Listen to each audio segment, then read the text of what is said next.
Hi everyone, আসসালামু আলাইকুম। আমি আজকে দুপুরের জন্য কি রান্না করেছি, এখানে করলা দিয়ে চিংড়ি মাছ দিয়ে ভাজি করেছি, আর এখানে ধুন্দল দিয়ে ইলিশ মাছ দিয়ে রান্না করছি। আর এইখানে সিম, আলু, বেগুন, টমেটো দিয়ে কই মাছ ভেজে এটা ঝোল করে রান্না করছি। যেহেতু শীতের দিন, একটু সিমের তরকারিটা খেতে অনেক ভালো লাগে। আর এইখানে মেথি শাক দিয়ে চিংড়ি মাছ দিয়ে রান্না করছি, আর একটু আলুও দিয়েছিলাম সাথে। মেথির শাকটা খেতে অনেক ভালো লাগে, এই জন্য নিয়ে আসছিলাম, রান্না করেছি। আর এখানে পাতাকপি দিয়ে ডিম দিয়ে ভাজি করেছি, কারণ এটা আমার হাজব্যান্ডের অনেক পছন্দ।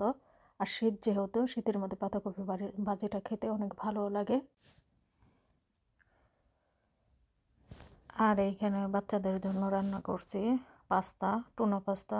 ওরা পাস্তা অনেক পছন্দ করে, এই জন্য একদিন পরে পরে ওদের জন্য পাস্তা রান্না করি। আর আমাদের এগুলোর সাথে খাওয়ার জন্য সাদা ভাত রান্না করছি।